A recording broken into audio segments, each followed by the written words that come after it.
taking control of our futures and living our best lives. We can all do it together. This is the PM Agency podcast, She Can and She Will, with your hosts, Disa McAllister and the country mompreneur, Marianne Brown. Oh my God, today's interview is going to be a fun one. Are you excited or what? Super excited. Yay. We're talking to Dr. LaToya Wiggins, and she is a self-care expert. I don't know about you, but I need all the self-care. You're going to want to stay tuned for this. Today we're being joined by Dr. LaToya Wiggins, a self-care strategist. Now, before we even get going and getting rolling and everything, I have all the questions. First, when you say self-care, what are you talking about? What does that mean? Yeah. So, hey, everyone. So self-care for me is not the bubble baths and getting your nails done and your hair done. Those things can be a part of self-care, but for me, self-care is all about doing that deep work, doing those things that nourish yourself mentally, physically, emotionally, spiritually. You know, they're going to really pour into you. They're going to keep you from feeling depleted. And getting my nails done doesn't necessarily fill me up. It makes me feel good momentarily. You know, we need to do things that's going to have long-lasting results. Why is it important? Like, it's especially as a mom, as a woman, why is it so important for us? Yeah, so women in general, we are nurturers. We want to take care of everybody. You know, if you're a mom, then you're definitely taking care of somebody. You know, I have 3 boys of my own. I'm married. I have my mom. I mean, my mom doesn't live with me, but, you know, that's my mom. I'm worried about her, right? Yeah. You know, and oftentimes we are so busy taking care of everybody else, but we're not pouring back into ourselves, you know, so we put everybody else at the top of our to-do list. But where are we on it? Maybe at the bottom or nowhere, you know, and when we're constantly depleting ourselves, you put yourself at risk for getting sick. And then when you're sick in the hospital or a mental institution or worse, dead, how can you take care of anybody? You know, so we have to start putting ourselves at the top of our to-do list and remember that we are just as important as all those other people that we love and take care of.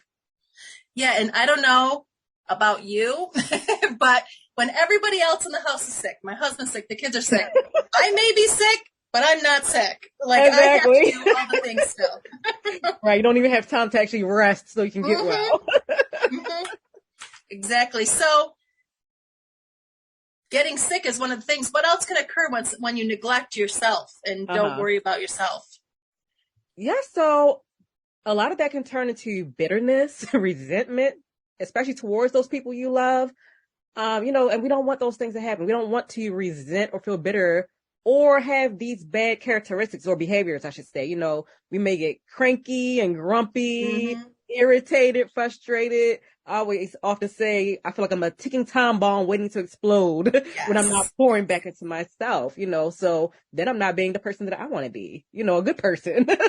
So we have to make sure that we are pouring into ourselves so we can, you know, function well, be mentally and emotionally nourished, and you actually get to pour, I guess, better. You know, you're able to give the best of yourself into everything that you do, your work, your job, your family, instead of giving people that depleted version that's tired and just trying to hang on to their life. Now, what are some ways people can practice self-care? Like, what are some of the things they could do? Yeah, first, I always say you have to really figure out what nourishes you, because what nourishes you may not nourish me. Some people love to read. Some people love to journal. Some people, like me, I just love peace and quiet. I don't need any music or any background noise. I just like that quiet time.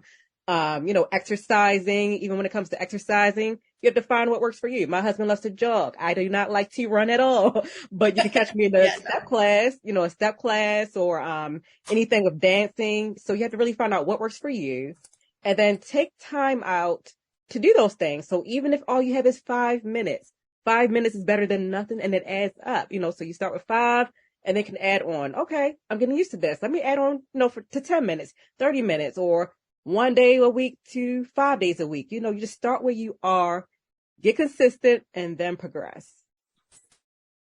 So it sounds like you're talking about like a balance of time and everything else. Is it more like a daily routine, or can you like overfill your cup once and then like let that run out over 6 months? That is a good question. So I always say that self-care is every day. It's not a self-care Saturday. You can have a day like a self-care Saturday or Sunday when you can pour more into yourself. Of course, we all need that. But don't just wait until the weekend or your day off to pour into yourself. Find different times throughout the day to pour into yourself. It may, for example, I'm a mom, waking up a few minutes earlier before everybody is up is self-care for me. I need time to get my mind right before all the chaos happens, right? Taking time out to really have a lunch break and really enjoy your lunch, enjoy the taste of it instead of woofing it down your mouth, and it's like, oh, where's the food? You didn't get a chance to really enjoy it, right?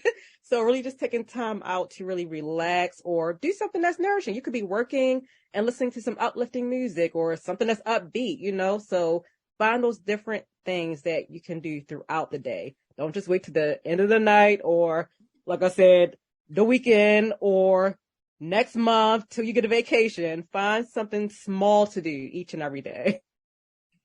It's funny because I, every single morning, get up way before everybody else, like probably an hour before everybody else, have my coffee, I like that quiet time. I had my mother-in-law, father-in-law, they came over and I don't really want to talk bad about people on the podcast, but they were awake during that time. And I was like, this is my time. Like, nobody else at the house normally gets up that early. So when somebody gets up and is invading in my time, I'm like, oh, this is my time. So sometimes I feel like self-care can be a little bit being selfish because I got so many things going on with my job. How do you get past like feeling like it's being selfish? Yeah, that happens a lot, especially as a mom. I would call that mom guilt. And in general, just you feel guilty. But I always say you have to remind yourself why you're doing this.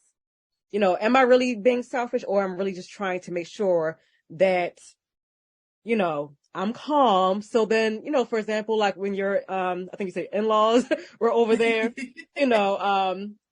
like, okay, maybe they're kind of interrupting my usual quiet time and I don't want to get cranky. So what can I do in this moment while they're up? Maybe put in some headphones on so I can kind of like block out the noise or something, so you just have to really remember why you're doing that, like maybe in the moment it's like, oh, why are they here? But why you need that quiet time. So, at the same time, kind of what can you do to shift to still get your self-care time in because it's needed so you won't feel like towards anybody. Yep. So we're always going 100 miles a minute, constantly going. What are ways that we can slow down and stop feeling worn out? I would say really think about, like I said, first of all, think about why you're doing this, why you need it. Because again, that will take away the selfishness piece.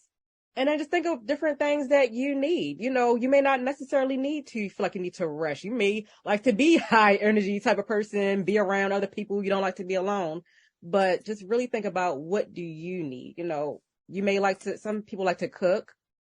I like to just eat, I like to eat. I don't like the cooking part, but some people like to garden. I kind of like that sometimes, but just really think about what you need to feel rested or something that just makes you feel like you're relieving stress. It doesn't have to always be sitting quietly, being still, but what makes you feel good? At the end of the day, if I did this one activity, this is all I need for, all day. I did it. I'm happy. I feel at peace. Yeah, doing things that give you peace and joy. That's what I'm, I guess, trying to say. Yes. So there've been a couple periods where I just had so much on my plate. I couldn't handle like one more phone call, one more like, mommy, I need, like, I just could not. For people who might not be as in tune with themselves and be able to ask themselves what they need, are there different focuses that they should just start with, like a starting place? Like if you've never taken care of yourself before, right? Like where should you start? That's a good question. I would say it really is personal. And really stepping back to really think about what's the thing that's causing you, I guess, the most stress or overwhelm, and what can you do? So like I said, just taking that one step. Maybe you feel worn out every day. Okay, well, maybe you might need more sleep. So maybe you need to go to bed earlier. Maybe you need to get up earlier, just whatever it is. It really is personal. Like, what's causing me the most stress, and what's one small step that I can do to start shifting that needle in the other direction. I love everything that you had to say. You're the CEO of a company. She is Nourished. Do you offer like coaching directly to people, or do you do groups? Like how do you work how do people, if someone's listening and wants to work with you, how do they go about it? Yes. Right now I am doing individual coaching, so people can reach out to me for that. In the next few months, I will start to roll over a group coaching program. So I'll be doing both individual group coaching. Right now I'm even doing like free challenges in my self-care community on Facebook. So, that's always fun. So it's different ways that I help my mamas, my women out there. Awesome. Well, thank you for taking the time to talk to us today. Yes. Thank you for having me. I always love talking about self-care. Thank you for listening. For more information, join us at thepmagency.com.